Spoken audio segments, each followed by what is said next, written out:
दुनिया भर से आ रहे ढेर सारे संकेतों के बीच वायदा कारोबार के हफ्ते की एक्सपायरी के एक्शन के लिए हो जाइए तैयार। स्वागत है आप सबका शेयर बाजार लाइव में। नमस्कार, मैं हूं अनिल सिंह और नमस्कार, मैं हूं दीपांशु भंडारी। और एक्शन होने वाला है भरपूर, क्योंकि ग्लोबल मार्केट से थोड़े रिलीफ के संकेत आते हुए दिखे हैं। सर, तो बताएं इस समय आपको ट्रिगर्स क्या हैं? ट्रिगर्स दीप अमेरिका से आते दिख रहे हैं और अच्छी मजबूती के आते हुए दिख रहे हैं, और रूस और यूक्रेन से भी वही कमजोरी वाले संकेत है। तो कहीं कोई बदलाव खास है नहीं।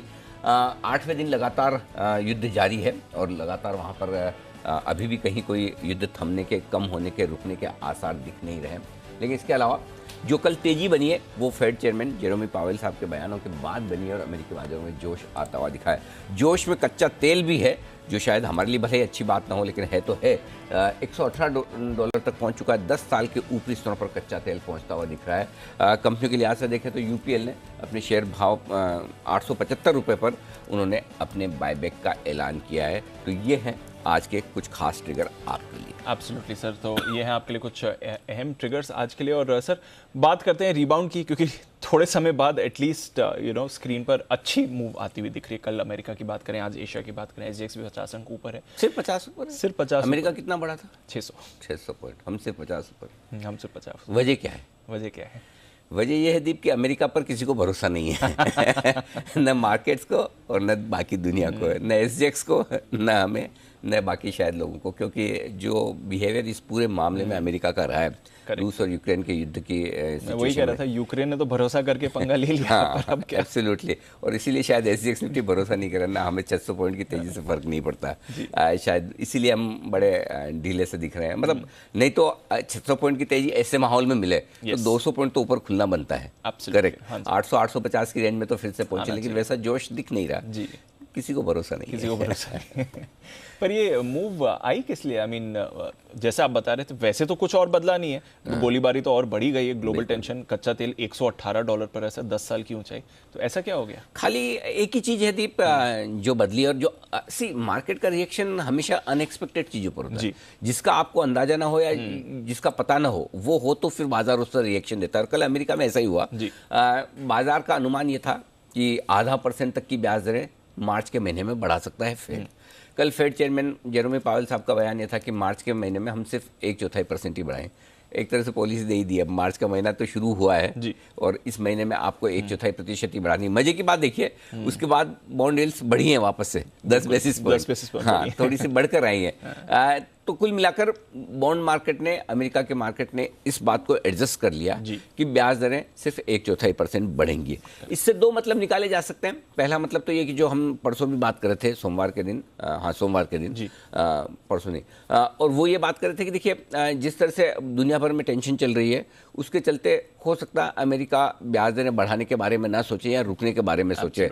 मैं तो एक्चुअली फ्रेंकली, मुझे आप पूछे तो मैं सोच रहा था कि शायद वो ये कह देंगे कि मार्च में बढ़ाए ही नहीं। करेक्ट। हो सकता है उसके लिए वो थोड़ा और इंतजार करें, और जब मार्च में बढ़ाने का वक्त आए तब हो सकता है वो फैसला ले कि अभी भी ग्लोबल टेंशन चल रही है, काफी कुछ दिक्कत है।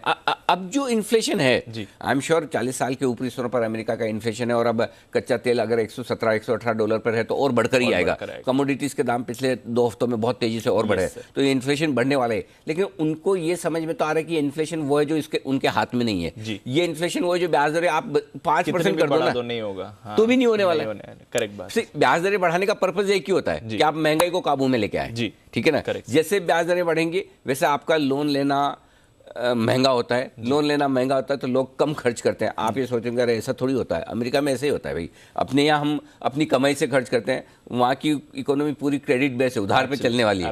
वो पुरानी कहावत है ना, उधार लेके घी पियो टाइप।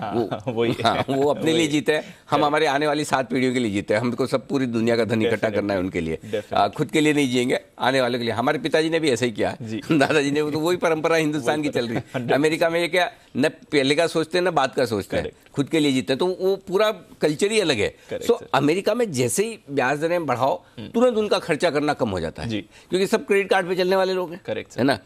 और जैसे कंपनियों के पी मल्टीपल होता है ना, कि भाई ये कंपनी अभी इतना कमा रही, इतना पी मल्टीपल, तो वहाँ आदमियों की भी पी मल्टीपल है एक तरह से, कि अगर मेरी सैलरी आज इतनी है तो मैं जितना जीऊंगा उतने साल तक इतना कमाऊंगा, उस हिसाब से क्रेडिट रेटिंग बन जाती है। सो इसलिए अमेरिका में होता ही है कि जब भी ब्याज दरें बढ़ने का खतरा होता है, तुरंत खर्चा कम होने लगता है, खर्चा कम होने से महंगाई काबू में आने लगती है। लेकिन इस बार फेड को पता है कि ये महंगाई काबू में आएगी नहीं आएगी। क्यों? क्योंकि ये तो बाहर से आ रही है। बिल्कुल। जब तक रशिया और यूक्रेन लड़ते रहेंगे तब तक कच्चा तेल ऊपर रहेगा, तब तक कमोडिटीज ऊपर रहेंगी, उसमें आप क्या कर सकते हो? कुछ नहीं कर सकते। तो या तो उनका बंद कराओ जो अमेरिका से हो नहीं रहा, या फिर आप ब्याज दरें बढ़ाओ मत, अननेसेसरी बोझ क्यों डालना है? करेक्ट। ब्याज दरें बढ़ा के। सो आई थिंक वो सबको देखते हुए फेड चेयरमैन ने ये कहा है कि भाई इस बार हम मार्च में 1/4% 0.25% या 25 बेसिस पॉइंट, जो आपको जो लैंग्वेज आपको बोलना हो वैसे समझ लें, पाव टका बस उतना। हाँ, इतनी बढ़ेगी। हाँ, तो ये थोड़ी रिलीफ की बात हुई। और बाजार क्यों भागे?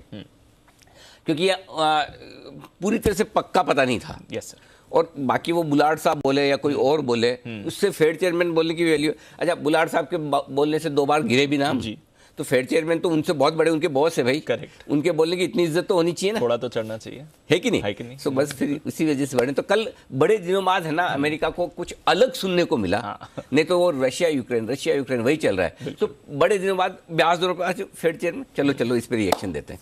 वो एक दिन का रिएक्शन हो गया। हाँ, और क्या। अच्छा, मेरे को लगा थोड़ा और उससे। अब तब होगा दीप, जब ब्याज दरें बढ़ाने का वक्त आए मार्च में, और इस सिचुएशन को देखते हुए अगर फेड चेयरमैन ये कहते कि नहीं बढ़ा रहे, हम रुकेंगे, तो फिर नेक्स्ट रिएक्शन आएगा। ओके। बाकी एक बार का जो होना था, 600 पॉइंट की तेजी हो गई, बस हो गई। हाँ, उतना ही बनता है।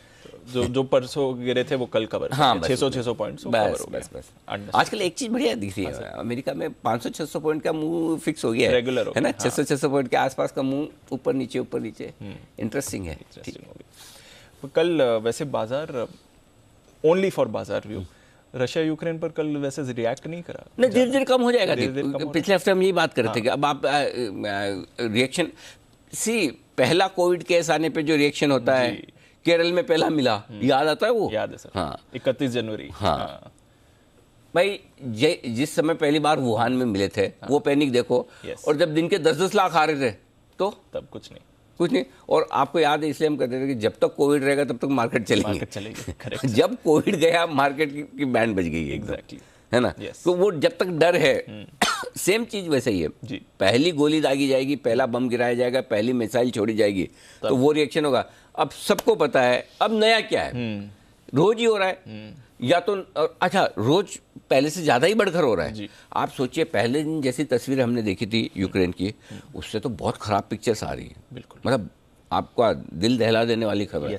और ये जंग वो वैसी नहीं कि खाली सैनिक लड़ रहे हो, इसमें तो आम नागरिकों का बहुत बुरा हाल है। मतलब एक तो जिनकी जान जा रही है वो तो जा ही रही है, और जो जिंदा हैं वो कैसे जिंदा है वो आप सोच नहीं सकते हो। कोई खाने पीने की चीज़ें नहीं है, मेडिकल असिस्टेंस नहीं है, बाहर आप निकल नहीं सकते हैं। मतलब ये उस तरह का माहौल है, बहुत ख़राब माहौल है। मतलब मैं तो कल रात को जब ये सारी न्यूज़ देख रहा था, चैनल सर्फ कर रहा था, डीप डिप्रेसिंग है बड़ा ज़्यादा। मतलब आप देख नहीं सकते ज़्यादा देर तक, ऐसा लगता है कि यार ये क्या है, मतलब क्यों लड़ रहे हैं, किसके लिए लड़ रहे हैं। Correct sir, right. मतलब किसी को फायदा नहीं है एक्चुअली देखा जाए। एक बहुत बढ़िया मैसेज मैं पढ़ भी रहा था यार, ट्विटर पे किसी ने डाला, मुझे याद नहीं है। किसको फायदा है? यूक्रेन का तो नुकसान सामने दिख रहा है, ठीक है। रशिया का नुकसान सामने दिख रहा है कि सैंक्शंस लग रहे हैं, उनकी करेंसी गिर गई, उनके मार्केट गिर गए, उनकी इकोनॉमी पर क्वेश्चन मार्क तो है ही ना। भले आप कितना ही मजबूत हो, भाई मैं 10% गेहूं उगाता हूं, कोई आपसे खरीदेगा तब तो।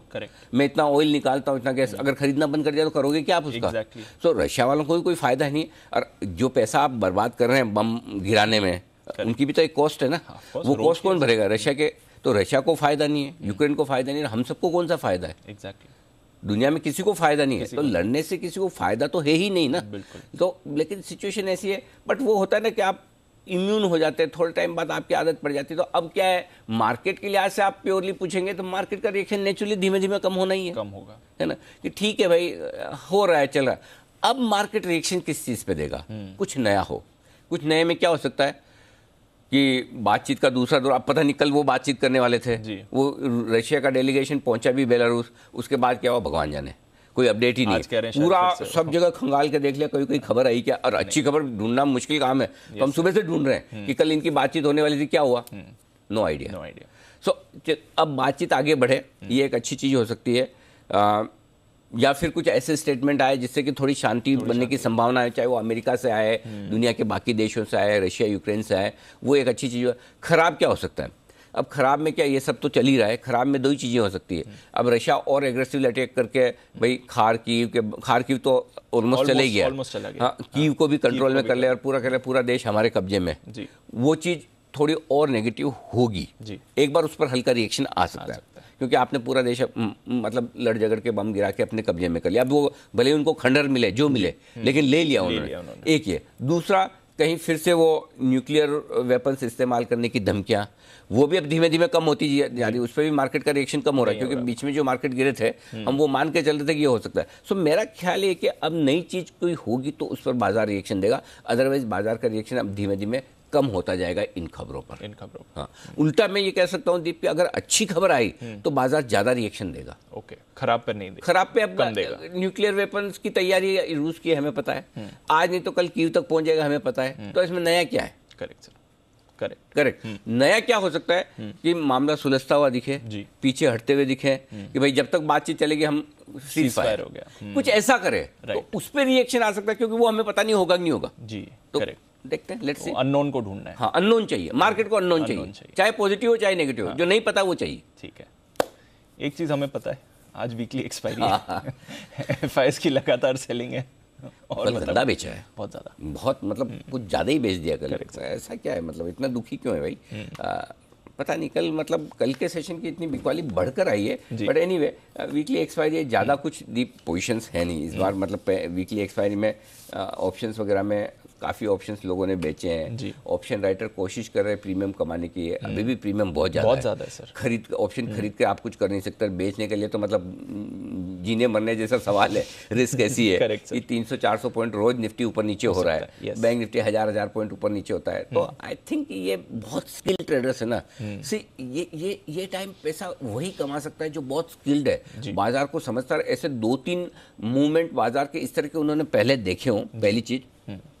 दूसरी चीज, जिनके दिल में दिल नहीं है, करेक्ट, इमोशन के बिना, हाँ इमोशनलेस, या मशीन फिट कर रखी है कि भाई लेवल आया कट जाएगा, बात खत्म, करेक्ट, मुझे कोई लेना देना नहीं कि क्यों गिरा क्या गिरा, मतलब खबर से लेना देना नहीं, लेवल से लेना देना है। और लेवल पे स्टॉप लॉस लगा तो लगा, टारगेट आया तो आया, तो ही आप कमा सकते हैं। अगर कितने लोग हैं जिनके दिल में दिल ना हो, भावनाएं तो यही है ना, इंसान ही है, हाँ इंसान है। तो फिर इसलिए ऐसे में ट्रेड करना कमाना बड़ा मुश्किल काम है, बिल्कुल। सो एक्सपायरी भी आज कोई मतलब नहीं कि 8 बजे 8:15 बजे बात करें कि 3:15 3:30 क्या होगा, कोई मतलब नहीं है। दिन भर में कहाँ की यात्रा हम पूरी दुनिया की करके आ जाते हैं। कल भी सेम ये हुआ, आपने 2:30 बजे फोन रख लिया मेरा, और 3:20 में कुछ सिचुएशन अलग, 150 पॉइंट ऊपर, और वही बात करें कि 3 बजे तक लेवल ये मेंटेन होना चाहिए। अब ये थोड़ी पता किस वजह से कब बढ़ जाएगा। सो न्यूज़ ड्रिवन मार्केट है, और न्यूज़ ड्रिवन मार्केट को प्रेडिक्ट करने की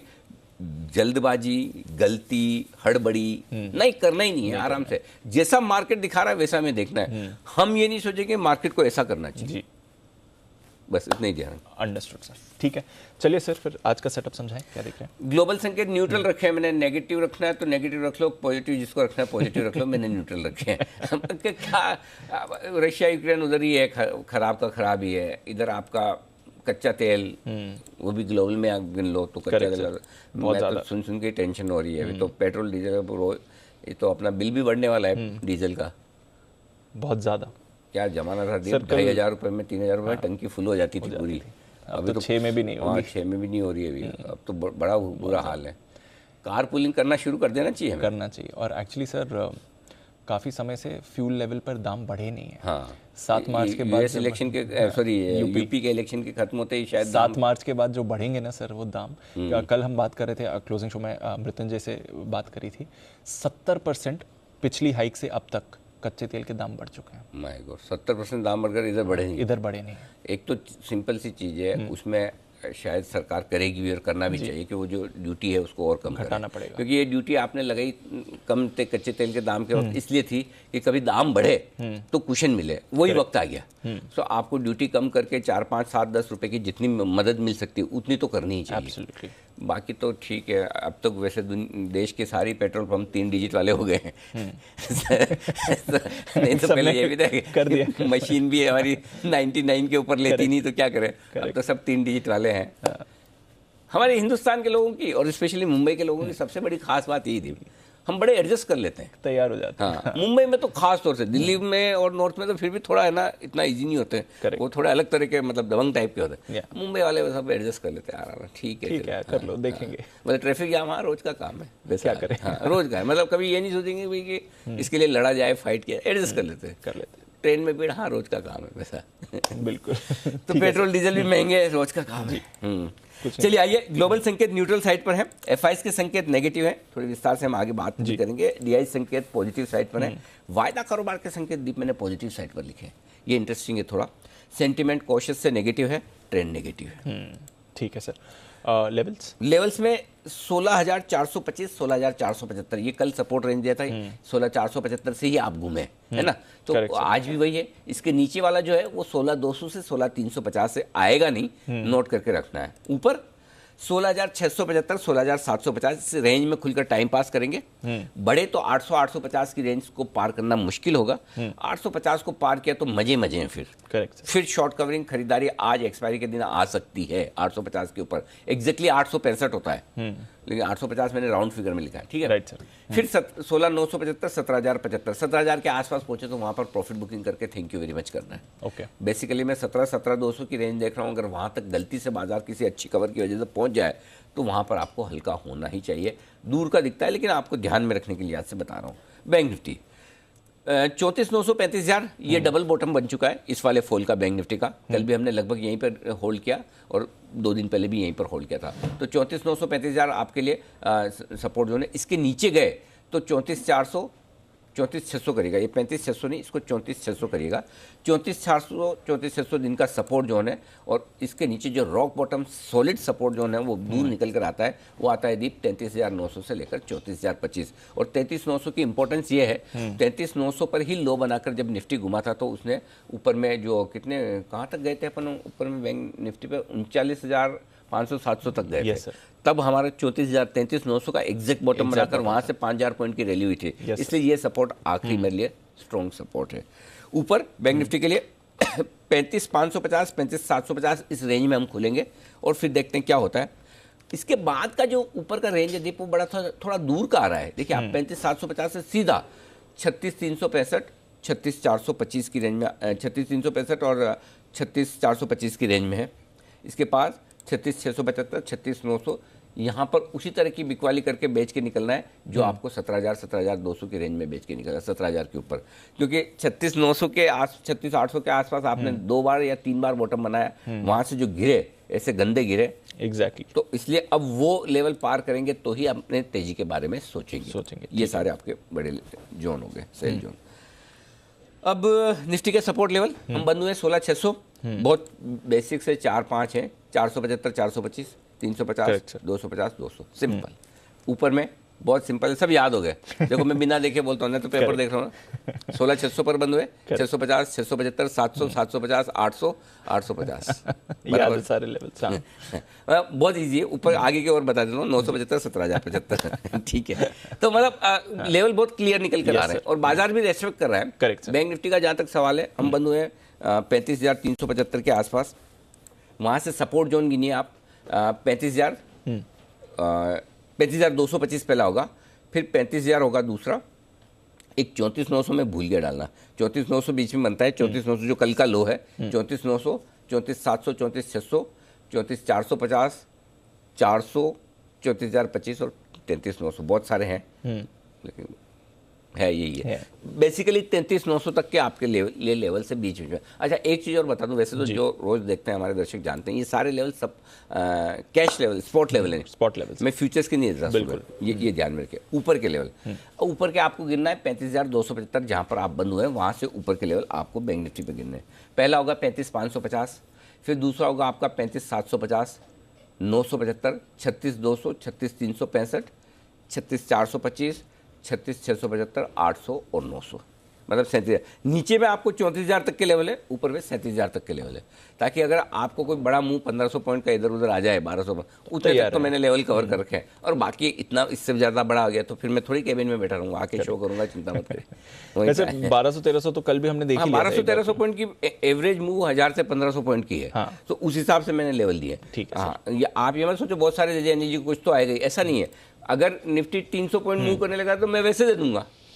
अब अगर रोज के 1200 पॉइंट के मूव हैं तो मुझे उस हिसाब से आपको देने पड़ेंगे ना। 1200 इधर हो या 1200 उधर हो, दोनों तरफ के आपके लिए लेवल होने चाहिए, ये ध्यान में रखिए। ठीक है, डन। ओके, तो ये है आपके लिए सारे इंपॉर्टेंट लेवल्स, सपोर्ट जोन्स और रेजिस्टेंसेस जो आज के आ रहे हैं, और बड़ी रेंज निकल कर आ रही है। अगर वॉलेटाइल मार्केट्स हुआ तो ये रेंज भी आप देख सकते हैं। डेटा सर, FIs की इंडेक्स लॉन्ग घटी, ये अच्छा हुआ है वैसे जी। ऐसा अच्छा तो क्या बेच के ही घटाया है उन्होंने तो 58 से 47%, लेकिन आपको याद होगा जब 60 के ऊपर गया तो हमने क्लियरली यही बोला है कि भाई ऊपर इतना लेंगे नहीं अब ये। करेक्ट सर, है ना। और ऐसे मार्केट में कितना इंडेक्स लॉन्ग करेंगे, तो कल जो हुआ ना मामला गड़बड़ है ना जी। मैं FIs के डेटा ये बता दूं आपको जी सर, 4,340 करोड़ की कैश में बिकवाली की, ठीक है। फ्यूचर्स में 3244 करोड़, 3250 करोड़ के इंडेक्स भेजा, और ऐसा क्या कल क्यों भेज दिया? अच्छा, कल कोई खास कारण नहीं था? देखो नहीं था सर, बिल्कुल नहीं। कल है ना सारी गड़बड़ी FIs की वजह से हुई। और सारे बड़े शेयर्स में हुई, banks, financials, HDFC group stocks देखिए। हाँ, कल मेरे ख्याल से हम सुबह बात भी कर रहे थे कि जब लास्ट लेग होता है जनरली, बस अब वो लास्ट लेग में कभी कभी है ना HDFC में 5-5, 7% भी घटते हुए देखे। अब उस हिसाब से थोड़ा डर लगता है, बट जिनमें FIs की ज़्यादा पोजीशन है वो स्टॉक और जो लिक्विड है वो ज़्यादा बिकते हैं। तो HDFC बैंक, HDFC लिमिटेड, इस तरह के स्टॉक बिकना एक तरह से लॉन्गर टर्म के लिए अच्छा संकेत होता है कि अब FIs के पास और कुछ बेचने को बचा नहीं है। देखो हर आदमी ना अच्छा स्टॉक बाद में बेचना चाहता है फंड्स के लिहाज से, और हर रिटेल इन्वेस्टर होता है वो अच्छा स्टॉक पहले बेचना चाहता है क्योंकि उसी में प्रॉफिट है। करेक्ट, खराब वाला तो बेचना नहीं है उसको, जब तक सुजोन सब रखेंगे लास्ट तक, है ना। लेकिन HDFC बैंक में प्रॉफिट बन रहा है तो पहले बेच देंगे, TCS में बन रहा है तो पहले बेच देंगे। तो वो हिसाब से एक अच्छा, लेकिन कल बेचने का कोई बिना रीजन के बिकवाली होती है ना, वो थोड़ी परेशान करने वाली। 1250 करोड़ के स्टॉक फ्यूचर्स भी बेचे, नहीं तो आमतौर पर क्या होता है, कैश में बेचा है तो स्टॉक्स खरीद लेते हैं फ्यूचर्स में। कल तो गजे भी बेचा है भाई, मतलब परेशान है। 6,000 करोड़ के आसपास ये चीज, लगभग आप देखो 9,300 करोड़ के आसपास की डायरेक्शनल बिकवाली, ये कमर तोड़ने वाली है। तो आज के लिए हमारे दो बड़े खतरे हैं, एक ये अगर फुल ऑफ सेलिंग आ गई तो दूसरा कच्चा तेल, उसको आप भूल नहीं सकते भाई साहब। ये कच्चा तेल जो है ना, ये सबकी बैंड बजाएगा और महंगाई इतनी बढ़ाएगा, वो कंट्रोल के बाहर वाली चीज़ है। करेक्ट, तो ये दो चीज़ें बहुत खतरनाक है आज के लिए, इसलिए ऊपर में आपको बेचने भी है। तो चलिए ये तो हो गया आपका पुट कॉल रेशियो 0.84 पर, ये एक पॉजिटिव चीज़ है आज की कि ओवरसोल्ड के बहुत नज़दीक है। आजकल 0.7 पर ओवरसोल्ड होता है। करेक्ट, तो ऐसा तो नहीं, लेकिन एक्सपायरी के दिन 0.84 भी ओवरसोल्ड के नज़दीक तो है ही पुट कॉल रेशियो। तो एक शॉर्ट कवरिंग बनती है, अब सुबह सुबह बन जाए या दिन में गिर के बने तो ज़्यादा चांस है कि सुबह सुबह एक हल्की फुल्की शॉर्ट कवरिंग बनेगी, हल्की फुल्की है, भारी वाली नहीं। और विक्स 2% बढ़ा है तो ठीक है, वो तो कोई खास बात नहीं। ठीक है सर, क्या करना है सर फिर मौजूदा पोजीशन? 16,475 कल के लो के आसपास आप स्टॉप लॉस लगाइए, आपको थोड़ा ठीक लगा रहा है 16,450 कर लो, जो भी कर लो। 16,475 क्लोजिंग 16,600 के नीचे हो तो आपको पोजीशन कम कर लेनी चाहिए। जिनको क्लोजिंग पे ऐसे से दूर का स्टॉप लॉस लगाना है वो 16,250 का लगा सकते हैं, लेकिन 16,250 बहुत दूर का है, इसलिए मैं कहूँगा 16,600 काफ़ी है। मतलब आज नेगेटिव क्लोज मिले तो आपको पोजीशन कम करनी चाहिए क्लोजिंग बेसिस पर, सिंपल। 16,600 भी तो बंद हुए हम जी, है ना। अब आइए बैंक निफ्टी, कल का लो 34,900 का है, उसके नीचे जाएं तो 34,850 पे स्टॉप लॉस रख लीजिए। अब उसके बाद नीचे बने रहने का कोई सेंस नहीं है। 34,700 हल्का सपोर्ट है, लेकिन फिर छोड़ दीजिए, जिद मत करिए। क्लोजिंग बेसिस पे इस फॉल में हमने 34,228 की 35,228 की सबसे नीचे की क्लोजिंग दी है, तो उसके थोड़ा नीचे 35,200 पर स्टॉप लॉस आपको क्लोजिंग बेसिस पे लगाना है। अब आइए शॉर्ट पोजीशन, एक ही स्टॉप लॉस 16,875 इंट्राडे और क्लोजिंग वही रखिए, सिंपल है। और बैंक निफ्टी में इंट्राडे होगा आपका 35,800, क्लोजिंग थोड़ा दूर है 36,500, इससे पहले कोई स्टॉप लॉस है नहीं ढंग का, तो ये आपको स्टॉप लॉस दोनों रखने हैं। करेक्ट सर, ठीक है। आज बाय सेल की स्ट्रेटजी, बाय सेल की स्ट्रेटजी हाँ, आज है। कल तो खैर बहुत ही ज्यादा खराब। हाँ, तो आज है, जहाँ खुल रहा है वहाँ कुछ नहीं करना आपको, 60 पॉइंट ऊपर खुल रहा है तो ओके। अब अपने क्या है कि एक चीज समझ में आ रही पिछले 4 दिनों के मूवमेंट के हिसाब से कि बाजार में रेंज तो बन रही है, कहाँ लेने की, कहाँ बेचने की जी। अब खरीदने की रेंज कहाँ बन रही है? 16,350, 16,475 की रेंज में आपको खरीदना है। 16,200 स्टॉप लॉस। देखो रेंज भी बड़ी मिलेगी, स्टॉप लॉस भी दूर के मिलेंगे। आपकी श्रद्धा हो तो करिए, कोई जबरदस्ती नहीं है कि अनिल जी ने बोला इसलिए करना ही है। मेरा तो काम है बोलने का। हमें तो समझाना है। हाँ, तो हमें तो बोलना है। अब जिसको करना ही है उनके लिए गाइडेंस है जी, नहीं करना जाने दो। बहुत सारे लोग है ना, वो करेंगे ना, आप नहीं बोलोगे तो भी करेंगे, बोलोगे तो भी करेंगे। जिनको करना ही उनके लिए है, क्योंकि लेवल्स भी बड़े आ रहे हैं, रेंज भी बड़े आ रहे हैं, तो इसलिए आपकी रिस्क लेने की ताकत उतनी होनी चाहिए। अब समझो आप 16,350, 16,475 में लेते हैं, मैं तो 25 पॉइंट का ही लगाऊंगा इस पर, ट्रिगर ही होना है। करेक्ट, होना ही है, होना ही है। तो इसलिए अगर आप ये फॉलो कर सकते हैं तो ही करिए। और लगता नहीं यार रिस्क रिवॉर्ड रेशियो मेरे फेवरेबल नहीं बनता, मैं क्यों करूं, तो मत करो, है ना। करने के बाद सारी जिम्मेदारी आपकी है। ठीक है। हाँ, ऊपर के टारगेट जो बनेंगे 16,600, 650, 675, 3 तो छोटे वाले हो गए। 700, 750 medium, 800, 850 final target. Thank you very much. बेचना चाहते हैं बेचिए। दो तरीके हैं बेचने के। एक तो ये कि जो बहुत ही खूंखार ट्रेडर्स हैं, जिनको एग्रेसिव हम कहते हैं हिंदी में, इंग्लिश में है, जो हिंदी में खूंखार है, अगर वो 16,700, 750 पे भी सोच सकते हैं, लेकिन मैं वो रिस्क लेना नहीं चाहता। तो बेचने के लिए बढ़िया जगह है 800, 850 के आसपास। स्टिक स्टॉप लॉस 900 का होगा।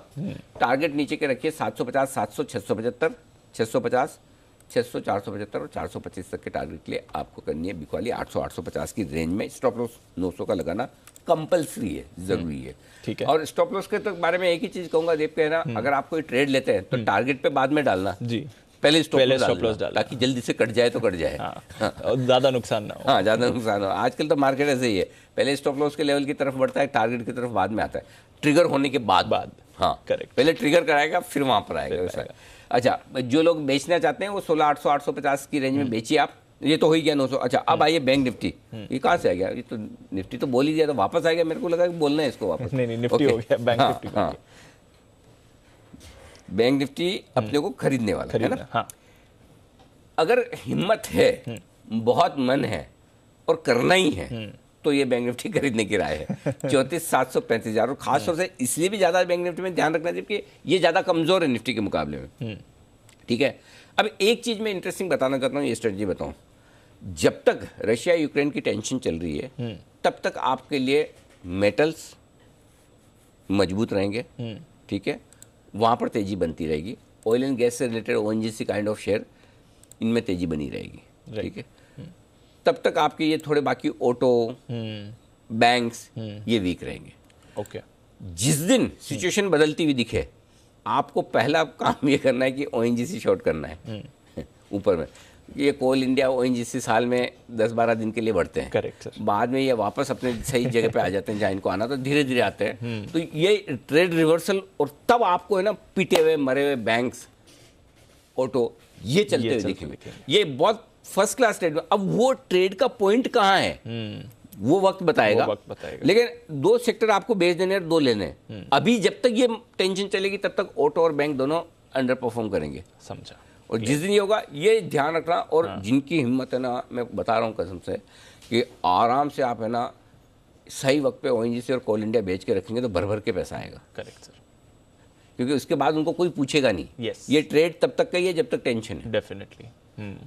ये मतलब कुछ लोगों की सदाबहार शॉर्ट वाली लिस्ट में होते हैं। करेक्ट सर, है ना। करेक्ट। सो ये वैसे है। और बैंक्स अभी चूंकि ये हालत है तो इनको अंडर परफॉर्म करना है, लेकिन जब रिवर्सल आएगा तो बैंक वैसे तेजी से भागेंगे। फिलहाल आपके लिए एग्रेसिव ट्रेडर्स के लिए इस रेंज में खरीदारी करने की राय है। 34,400 आपका स्टॉप लॉस होगा। 35,225, 35,375, 35,550, 35,750, 35,975, 36,200, 36,365 तक के लेवल के लिए आपको करनी है खरीदारी। जो बेचना चाहते हैं, मैंने बहुत ऊपर की रेंज दी, आए तो ठीक, नहीं आए तो आपका कुछ लेके नहीं है। 1000 पॉइंट ऊपर का लेवल है, आपसे हो तो करो। मेरे को इससे नीचे बेचने में कंफर्ट नहीं है। 35,750 के आसपास कुछ आप सोच सकते हैं, लेकिन मैं एडवाइज नहीं करूँगा, मुझे रिस्क वाला काम करवाना ही नहीं। राइट। नहीं तो 35,750 अच्छा लेवल बनता है जहाँ आप बेच सकते हैं, जो 350-400 पॉइंट ऊपर है। लेकिन नहीं करना है, छोड़ो ना। आए तो ठीक, नहीं तो क्या फर्क पड़ता है। तो 36,375, 36,675 इस रेंज में बेचिए। और स्टॉप लॉस देखिए कितना दूर है, 37,000। अगर रख सकते तो ही बेचना। Correct sir. ये छोटी चीज में आप करेंगे तो नुकसान लगना पक्का है। 36,200, 36,025 छोटे टारगेट हैं, 35,800, 35,550 और 35,375 मीडियम टारगेट, और बड़े टारगेट फाइनल जो बनते हैं 35,225, 35,000, 34,900। Thank you very much. Clear है सर। चलिए, ये है आपके लिए सारे के लेवल्स आज के लिए और स्ट्रैटेजी भी। डेटा वैसे समझ लिया था, कोई important level 16,600, 26 lakh share put में है, ओपन इंटरेस्ट दोनों में बराबर का है, रस्सा कशी वाला मामला है, और वहीं बंद हुए तो ज़्यादा कोई डिस्कस करने की जरूरत है नहीं। ऊपर में बाकी सब जगह वही है, 30 लाख शेयरों का ओपन इंटरेस्ट पुट में कॉल में बराबर है, तो बैलेंस है, कोई खास है नहीं। बैंक निफ्टी में 35,000 इमीडिएटली सपोर्ट है, 36,000 पार करना में पसीने आ जाएंगे, तो मुझे लगता नहीं हम 36,000 पार कर पाएंगे इजीली। Correct sir. 28 लाख शेयरों का ओपन इंटरेस्ट भारी, तो बैंक निफ्टी में अपसाइड लिमिटेड नजर आ रही है, 36,000 के ऊपर की नहीं दिख रही फिलहाल डेटा के लिहाज से। बस एक ही डेटा काम का है, बाकी पुट कॉल रेशियो हम बात कर चुके। हाँ, एक चीज़ है, एक डेटा और, पुट कॉल रेशियो में बैंक निफ्टी का put call ratio over sold हो गया है, 0.59। निफ्टी का अभी भी थोड़ा दूर है, 0.7 के नीचे होता है। बैंक निफ्टी का put call ratio over sold हो गया, तो बैंक निफ्टी में निचले स्तर पे शॉर्ट करने में सावधानी रखें। इनको ऐसा मत बोलना कि जब तक अनिल जी ने बोला था कि जब तक टेंशन है तब तक बैंक निफ्टी बेचते रहो मतलब हर कहीं नहीं बेचना है। करेक्ट। एक बाउंस आने दे बैंक निफ्टी में, उस बाउंस में बेचना है, क्योंकि ओवरसोल्ड बैंक निफ्टी पहले हो चुका है। राइट, तो रिकवरी भी हाँ, रिकवरी आ जाए, और आएगी तो पहले बैंक निफ्टी में आएगी रिकवरी, वो थोड़ा सावधानी रखने की जरूरत। Understood sir. चलिए, ये है आपके लिए आपका पूरा सेटअप और स्ट्रैटेजी भी। जानते हैं आज के खबरों वाले शेयर्स और साथ ही ब्रोकरेज एक्शन भी देवांशी, वरुण और आशीष के साथ। मॉर्निंग देवांशी, बताएं ट्रिगर्स और खबरें। Good morning Deepanshu. आज सबसे पहले तो आप देखिए वोडाफोन आइडिया, क्योंकि आज बोर्ड की बैठक है पूंजी जुटाने पर, और इसके साथ ही वोकार्ड पर भी नजर रखिए। राइट इश्यू की जो डिटेल्स है, टर्म्स एंड कंडीशंस हैं, उस पर जो डिटेल्स है उस पर आज बोर्ड की बैठक है, और उस पर कुछ जो ऐलान है वो आते हुए दिखेंगे। और आज एक्स डे ट्रेड करेगा सुप्रीम इंजीनियरिंग, स्टॉक स्प्लिट है 10:1, तो इस पर भी नजर रखें। स्टॉक में एडजस्टमेंट्स आज से आपको देखने मिलेंगे।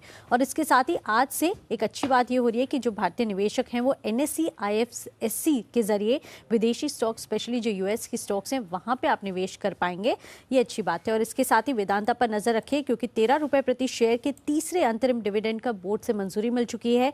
10 मार्च को ये रिकॉर्ड डेट है, और इसके चलते कंपनी करीब 4,832 करोड़ स्पेंड करती हुई दिखेगी। UPL पर नजर रखिए, कंपनी ने 875 रुपीस प्रति शेयर के भाव पर बायबैक की घोषणा कर दी है, जो कि कल की क्लोजिंग से करीब 27% का प्रीमियम है।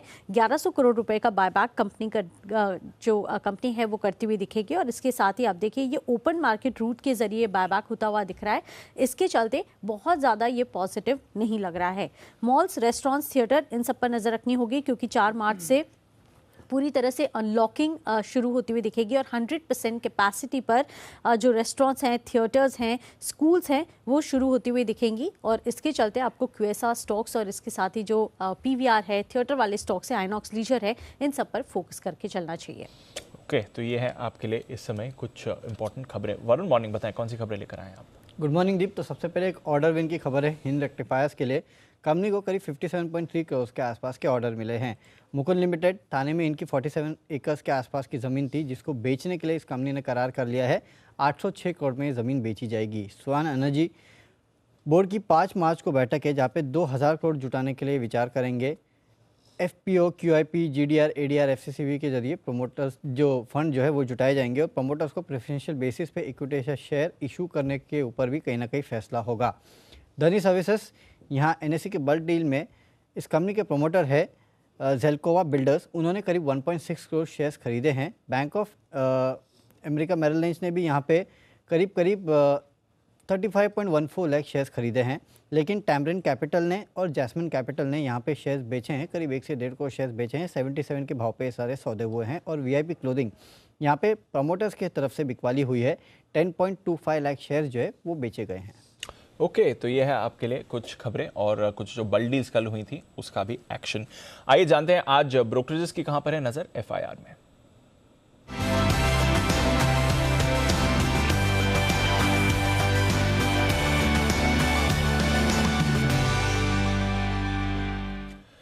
मॉर्निंग आशीष, क्या कह रही हैं आज की रिपोर्ट? Good morning Deepanshu. सबसे पहले देखिए वेदांता यहाँ पर बड़ा डिविडेंड 13 रुपये प्रति शेयर का जो है डिविडेंड ऐलान किया। इसके बाद सिटी की तरफ से काफी बढ़िया रिपोर्ट आई है। खरीदारी किराए को बरकरार रखा है। 387 जो है कल की क्लोजिंग है। 435 रुपये का लक्ष्य दे रहे हैं और मान रहे कि डिविडेंड यील्ड काफ़ी अच्छी है और आगे भी जाके क्योंकि डिविडेंड जो अनाउंस किया वो डिविडेंड पॉलिसी के तहत है, जिसके चलते स्टॉक के ऊपर बुलिश है। खरीदारी की राय दे रहे हैं 435 के लक्ष्य के लिए। इसके अलावा नजर रखिएगा पिरामल एंटरप्राइज पर सीएलएसए की तरफ से अपग्रेड आया, अब ये खरीदारी की राय दे रहे हैं और जो लक्ष्य है उन्होंने 2800 का दिया। हालांकि अगर आप देखें तो 2081 की जो है कल की क्लोजिंग है और ये मान रहे कि जो डीएचएफएल का इंटीग्रेशन है वो ऑन ट्रैक है, जिसके चलते स्टॉक के ऊपर ये बुलिश नजर आ रहे हैं। यूपीएल यहाँ पर भी देखिए बायबैक होने वाला है बोर्ड की तरफ से, तो यहाँ पर ओवरवेट की रेटिंग को बरकरार रखा है। मॉर्गन स्टैनली ने 950 रुपये का जो है लक्ष्य दिया, 690 जो है कल की क्लोजिंग है और ये मान रहे कि यूपीएल की हिस्ट्री में देखिए तीसरा बायबैक है और साथ में अगर आप देखें तो प्रमोटर्स भी जो है इसमें हिस्सेदारी नहीं लेंगे और आगे जाके जो गाइडेंस है वो भी बरकरार नजर आ रही है, जिसके चलते स्टॉक के ऊपर बुलिश है। कोल इंडिया जेपी मॉर्गन की तरफ से रिपोर्ट आई है, ओवरवेट की रेटिंग को बरकरार रखा है। 185 की जो है कल की क्लोजिंग है, 238 रुपये का ये लक्ष्य दे रहे हैं और मान रहे हैं कि प्रोडक्शन और ऑफटेक दोनों आंकड़े अगर आप देखें तो काफ़ी बढ़िया देखने को मिल रहे हैं। और खास बात इन्होंने ये हाईलाइट की कि इनकी जो ई ऑक्शन प्रीमियम देखें फिलहाल 100% पर आ गए हैं। 11% की शानदार डिविडेंड यील्ड है, जिसके चलते स्टॉक के ऊपर ये बुलिश है। टीवीएस मोटर्स यहाँ पर यूबीएस की तरफ से रिपोर्ट आई है, खरीदारी की राय को बरकरार रखा है। 598 की क्लोजिंग है, काफ़ी ऊंचा लगती है 1000 रुपये का और मान रहे कि रिकवरी के जो है काफ़ी सारे कैटलिस्ट नजर आ रहे हैं, जिसके चलते स्टॉक के ऊपर ये खरीदारी की राय दे रहे हैं। एल&टी फाइनेंस यहाँ पर क्रेडिट स्विस की तरफ से रिपोर्ट आई है, डाउनग्रेड कर दिया गया है अब रेटिंग को और जो लक्ष्य है वो भी काटा है, 90 से घटाकर 75 कर दिया, 64 जो है कल की क्लोजिंग है। और ये मान रहे कि फिलहाल अगर आप देखें तो ग्रोथ धीमी है, क्रेडिट कॉस्ट ज़्यादा है, लेकिन ये भी मान रहे कि वैल्यूएशन अगर आप देखें तो प्राइस टू बुक के लिहाज से 0.7 है, तो सस्ती है, जिसके चलते देखिए स्टॉक को इन्होंने डाउनग्रेड भी कर दिया है। और अंत में एस्कॉच यहाँ पर नजर रखिएगा, यहाँ पर एचएसबीसी की तरफ से डाउनग्रेड आया है, लेकिन जो लक्ष्य है वो बढ़ाया गया है, 1580 से बढ़ाकर 1800 कर दिया, हालांकि 1870 जो है कल की क्लोजिंग है। ओके, तो ये है आपके लिए राय इस वक्त सारे के सारे स्टॉक्स पे 1580 से 1800, लेकिन वो ऑलरेडी 1800 के ऊपर तो स्टॉक चल ही रहा है। सबसे बढ़िया रिपोर्ट कौन सी लगी? सर वेदांता बढ़िया रिपोर्ट है सर। यूपीएल भी बोल देते, थोड़ा मैं खुश हो जाता, तो आपका क्या जाता? दोनों बढ़िया सर, दोनों बढ़िया है। चलिए, दोनों हमारे रिकमेंडेड स्टॉक्स में रहे हैं। वेदांता तो क्या डिविडेंड पे डिविडेंड है ना, वो तारीख पे तारीख टाइप वाला डिविडेंड है। 13 रुपये फिर से डिविडेंड आ गया। और यूपीएल में भी बायबैक बढ़िया 875 पर आया है, तो करंट प्राइस से काफ़ी 27%। हमारा सोमवार का था नहीं, हाँ सोमवार का कल के 2000 वाला स्टॉक है।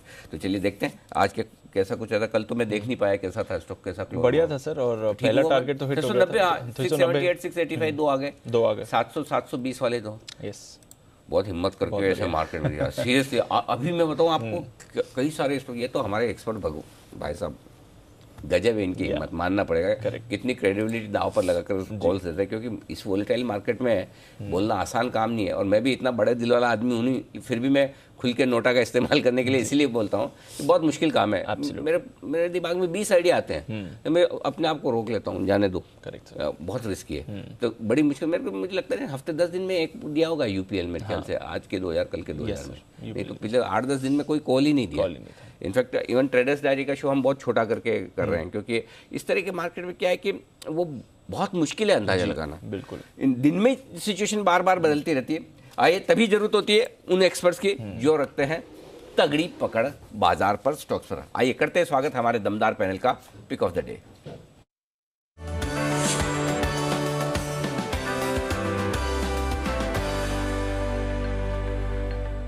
बंसल जी, सुप्रभात, करिए शुरुआत। सुप्रभात अनिल जी, सुप्रभात दीपांशु। अनिल जी देखिए, नोटा का प्रयोग तो मैंने काफी बार करा है, बट जब जब कॉल्स दी हैं, जैसे टाइटन की दी, वरुण बेवरेजेस दिया, सब चले हैं। और आज एक जो स्टॉक दे रहा हूं वो है अपोलो हॉस्पिटल। इसको पहले भी हमने 2-3 बार रिकमेंड करा है। और अपोलो हॉस्पिटल के साथ अनिल जी यादें जुड़ी हैं। जब कोविड की वेव 2 थी, तो आपको ध्यान हो तो संदीप वागले जी का ना स्लिप ऑफ टंग हो गया था। उन्होंने बोला था मुझे अपोलो हॉस्पिटल के साथ जाने की जगह उन्होंने बोल दिया था मैंने अपोलो हॉस्पिटल जाना है, तो आपने काफी खिंचाई करी थी। तो मेरा पिक ऑफ द डे है अपोलो हॉस्पिटल। 4800 के नीचे सस्टेन करता है तो निकलने की राय है एस 5035, 5035 के टारगेट के लिए अपोलो हॉस्पिटल है पिक ऑफ द डे। वागले जी के शब्द ये थे, मैं जाऊंगा अपोलो हॉस्पिटल। उसके आगे के हमने सुनने से इनकार कर दिया के साथ। बराबर है, बंसल जी यही बोले थे। नहीं अनिल जी, उन्होंने आगे का अनिल जी सुनने से हमने इनकार नहीं करा था, वो आगे का बोलना भूल गए थे अनिल जी। ये बोले हम लोगों को वही झटका लग गया, मैं जाऊंगा अपोलो हॉस्पिटल। अरे वागले साहब, भगवान आपको अच्छी खासी हेल्थ चुस्त दुरुस्त रखे, मुस्कुराहट बनाए रखनी, मुस्कुराहट आए। मुस्कुराहट तो हमारी बनाए रखे हमारे चेहरे पे, वागले साहब के तो लाने की जरूरत है, मुस्कुराहट आपके चेहरे पर लाए, खुश रहे, मस्त रहे। अच्छा, बंसल जी ने अपोलो हॉस्पिटल खरीदने की राय दी है और 5035 का रखा है टारगेट, 4800 के स्टॉप लॉस के साथ। किरण जी भी हमारे साथ जुड़ चुके हैं। किरण जी गुड मॉर्निंग, बड़े दिनों बाद आपसे मुलाकात हो रही है। कल आप शायद थे शो पे, मैं नहीं था तो शायद मिल नहीं पाए। छुट्टियाँ उट्टियाँ ठीक रही आपकी? First class? Very good morning Anil ji, दीप मॉर्निंग। बिल्कुल बहुत अच्छी छुट्टियां हो गई, पूरे 10 दिन की छुट्टी ली थी अनिल जी, करियर में सबसे बड़ी छुट्टी ली थी और काफी रिफ्रेश फील कर रहा हूँ। देखो मेरा दिल देखो कितना बड़ा है, आपको दे दी 2 हफ्ते की सैलरी, साहब को दे दिए। जैन साहब तो फिर भी थोड़ा काम कर रहे हैं, जैन साहब से आप सबको सीखना चाहिए। देखो वहाँ से, हाँ उनको खाली एक जेम्स देना होता है ना, तो कहीं कहीं से करके पहले तैयारी करके, वो बोले जैसे मैंने सामान पैक किया ना जाने के लिए, वैसे 8-10 जेम्स भी पैक करके लेके गया हूँ, ताकि एक एक करके वहाँ से निकाल के देते रहे। तो किरण जी आपका फिर से स्वागत है, बताएं सर क्या करना है? अनिल जी बाय करने की सलाह है और ऑयल इंडिया में बाय करने की सलाह है। 238 का मेरा स्टॉप लॉस रहेगा, कल का क्लोज 244 का है, 255 का पहला टारगेट रहेगा, 260 का दूसरा टारगेट, और दोनों टारगेट 1 से 2 दिन में आने की संभावना है। ओके, तो ऑयल इंडिया ये है वो स्टॉक जहां पर किरण जी को करना है खरीदारी का मौका देखना है 238 के स्टॉप लॉस के साथ। कुणाल जी सुप्रभात, बताएं सर आपकी पसंद का शेयर। सुप्रभात अनिल जी, सुप्रभात दीपांशु। अनिल जी सबसे पहले तो ये जो छुट्टी से लौटे किरण जी है अनिल जी, अनिल जी लोगों की टाइमिंग बड़ी गजब की अनिल जी, कुछ भी हो मानना पड़ेगा। हाँ, जैन साहब ने, सेठी साहब ने, किरण जी ने, मतलब ऐसे मौके पर अनिल जी छुट्टी पर जाने का विचार किया, तो अनिल जी ऐसा लगता है जैसे इनको पहले ही आभास था कि ऐसी गिरावट आएगी। नहीं इनकी टाइमिंग तो ठीक है, हमें अकेला छोड़ गए उसका क्या? छुट्टी पर हैं। हाँ इनकी तो टाइमिंग ठीक है, हमें अकेला छोड़ गए मुसीबत के समय में। ये तो कुणाल जी, राकेश जी, आपने देश को संभाल रखा है, तो लगे रहे। धन्यवाद आप दोनों का भी। बताए सर अब क्या करना है? अनिल जी खरीदना है एनएमडीसी। हमने एक जबरदस्त रैली देखी है सारे मेटल्स में, और एनएमडीसी में भी कल के ट्रेड में जबरदस्त मूव आया। मुझे लगता है अनिल जी अभी और ये मूव एक्सटेंड करेगा। थोड़ा लेट मूवर है एनएमडीसी बाकी मेटल्स की तुलना में, तो मेरी राय में यहां बाय करके चलें। 147 रुपए का स्टॉप लॉस रखना है और मुझे लगता है अनिल जी 160 रुपए तक का एक स्ट्रेट रैली देखने को मिलेगी। 160 पार हुआ तो स्टॉक में और ऊपर के लेवल्स आते हुए दिखेंगे। बहुत ही शानदार चार्ट स्ट्रक्चर है मीडियम टू लॉन्ग टर्म में, तो मेरी राय में खरीदारी करके चले एनएमडीसी। परफेक्ट, तो एनएमडीसी खरीदारी करने की राय कुणाल जी की तरफ से। आइए शरद अवस्थी साहब भी हमारे साथ हैं, कोलकाता से जुड़ चुके हैं। शरद जी गुड मॉर्निंग, बताएं सर आपका pick of the day. Good morning sir. हमारा पिक ऑफ द डे होगा अतुल ऑटो। कंपनी 3 व्हीलर्स में ज़्यादातर पूरा काम करती है। कंपनी ने रिसेंटली सीएनजी, एलपीजी से रिलेटेड मॉडल्स भी लॉन्च किए हैं और अगले कुछ महीनों में जो 3 व्हीलर इन्होंने इलेक्ट्रिक लॉन्च किया है उसका भी फ़ायदा होना चाहिए। टोटल 3 व्हीलर स्पेस में जो कोविड के पहले लगभग 1 लाख यूनिट पर मंथ की सेल होती थी वो घट के लगभग 65,000 पे आ गई है।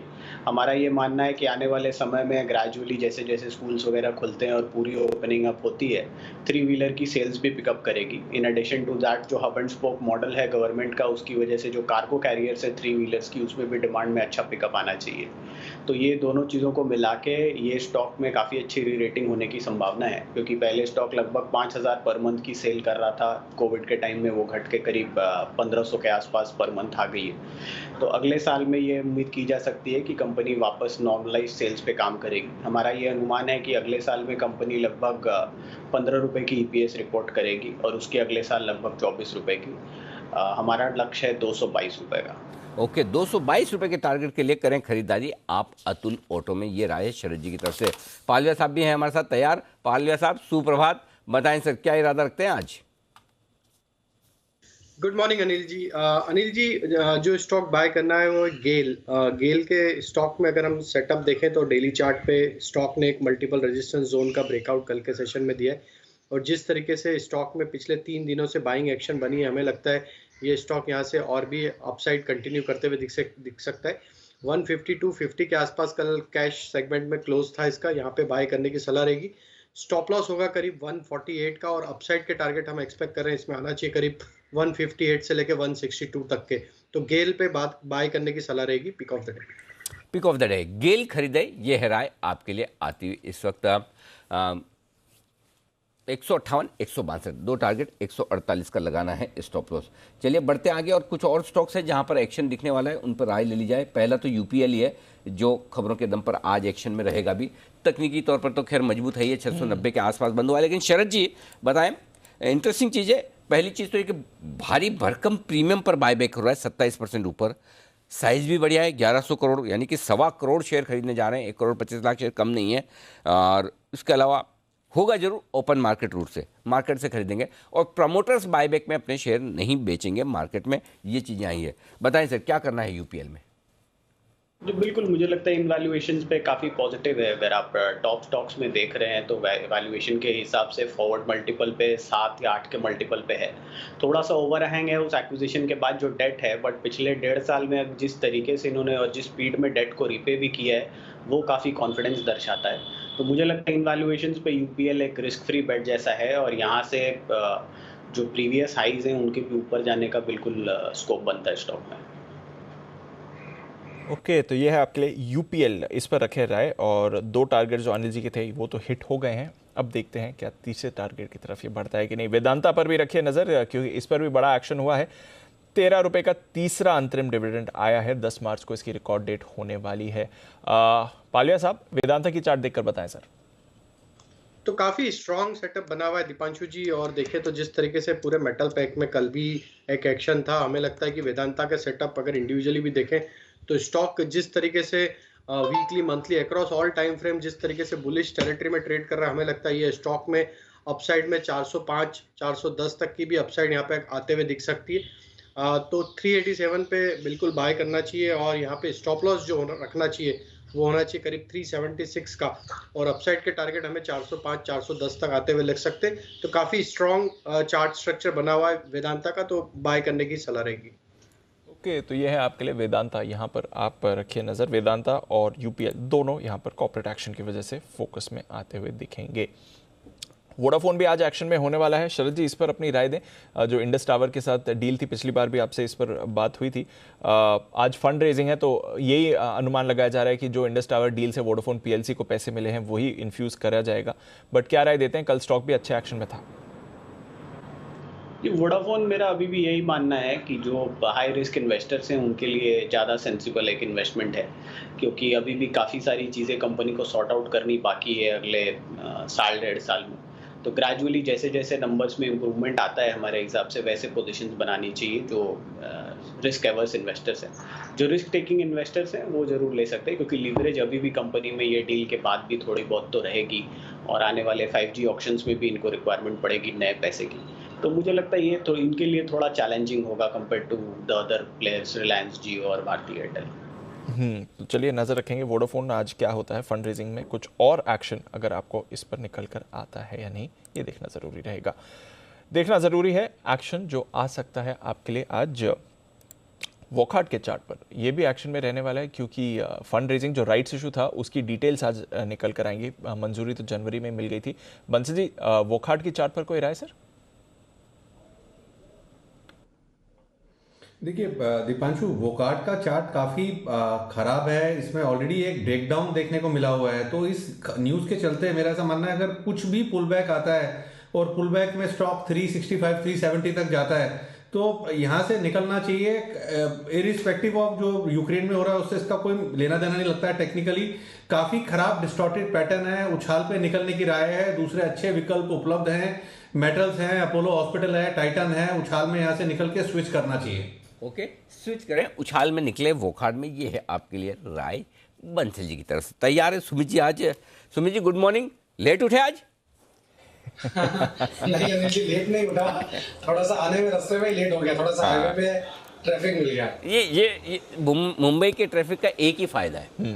बाकी जो अभी हम थोड़ी देर पहले बात कर रहे थे कि मुंबई के लोग सब एडजस्ट कर लेते हैं। ट्रैफिक है, हाँ ये तो रोज ही रहता है, 1.5 घंटा 2 घंटा हाँ लगता है। एक ही फायदा है, कहीं भी लेट होना मुंबई के ट्रैफिक को दौरान, और कोई इसमें क्वेश्चन नहीं कर सकता। कोई नहीं करेगा। भले सुबह 7 बजे, मुझे भी पता है, सुमित जी को भी पता है, कोई ट्रैफिक कहीं नहीं होता।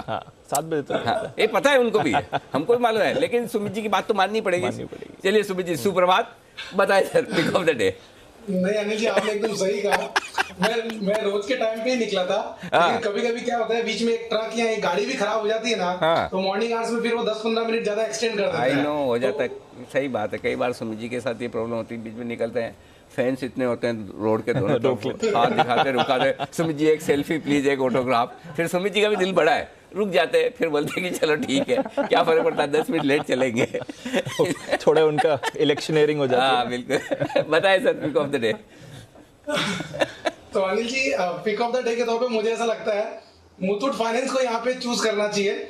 मुथूट फाइनेंस में यहाँ से एक बढ़िया ऊपर का मूव देखने को मिल सकता है। स्टॉक पिछले 2-3 दिनों से एक अच्छा मूव ऊपर की तरफ दिखा रहा है। 1380 के आसपास मुथूट फाइनेंस में खरीदारी करें।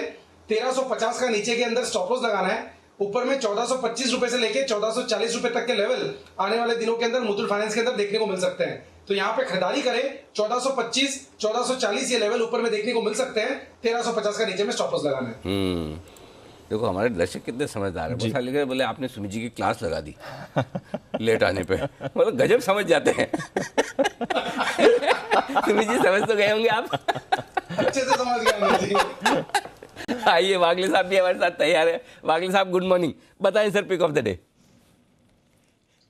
Anil ji good morning, Deepanshu good morning. मेरा पिक ऑफ द डे है गुजरात नर्मदा वैली। 583 का बंद है, 578 का मेरा स्टॉप लॉस होगा। मुझे लगता है ये 600 तक आज और कल में जाना चाहिए। ओके, तो 600 तक के टारगेट के लिए GNFC पर करें खरीदारी। कल भी हमारे रेडार पर था, बाय कॉल्स आ रही थी। इनफैक्ट वागले साहब ने इस पर बात भी करी थी। वागले साहब, आज के लिए स्टॉप लॉस क्या होगा सर? पोजिशनल व्यू अगर आपको लेना है 1 से 2 दिनों के लिए, तो उसका स्टॉप लॉस लगभग 575 के नीचे का होना चाहिए। अगर आपका डे ट्रेडिंग होना है तो आज के डे के नीचे का 0.5% का स्टॉप लॉस होना चाहिए।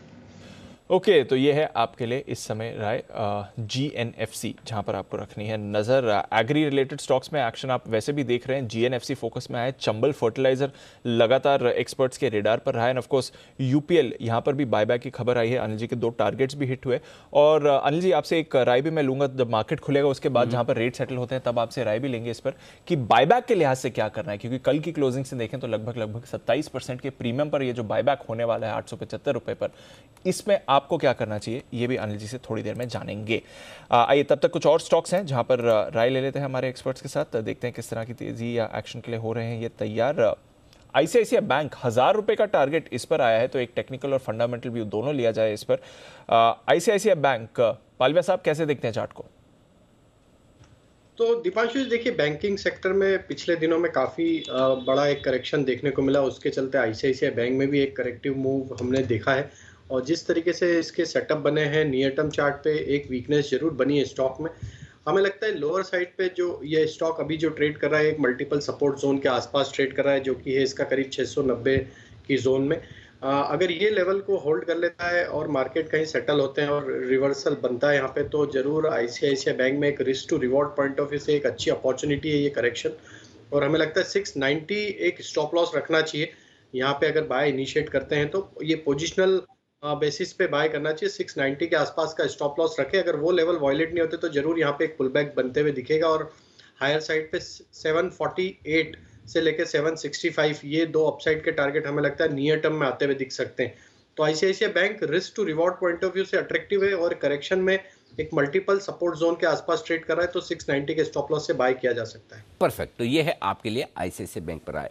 एक छोटा स्टॉक है जहां खबर आई है, और मुकुंद लिमिटेड। जरा इसके चार्ट देखिए सुमित जी। थाने में इनके पास, ये मुंबई के पास ही थाने हैं। हमको ऐसा लगता है जैसे हम मुंबई में रहते हैं, हमको पता है तो सबको पता है। इंडिया में सारे लोग जरूरी नहीं थाना कहाँ है, उनके थाने से मतलब भी अलग होता है। पुलिस थाने से थाना बोलते हैं, ठाणे मराठी में बोलते हैं, ठाणे वो सही शब्द है। 47 एकड़ जमीन बेचने के लिए इन्होंने एक करार किया है। 806 करोड़ में बेचने जा रहे हैं ये जमीन, तो बड़ा अमाउंट आने वाला है कंपनी को। चार्ट देखिए जरा। अनिल जी, स्टॉक के अंदर एक साइडवेज मूव देखने को मिल रहा है। स्टॉक के अंदर नीचे में 119, 120 का सपोर्ट बन रहा है। और स्टॉक के अंदर यहां से ऊपर के अंदर 8 से 10 रुपए का मूव आने वाले दिनों के अंदर देखने को मिल सकता है। यानी ऊपर के अंदर 138 रुपए से लेके 140 रुपए तक का मूव इमीडिएट शॉर्ट टर्म में ट्रेडिंग के लिहाज से बनेगा। और 140 का लेवल अगर एक बार ऊपर में तोड़ता है तो फिर एक बढ़िया मूव ऊपर की तरफ देखने को मिल सकता है, जिसमें 155 से लेके 160 रुपए तक का मूव ऊपर की तरफ देखने को मिल सकता है।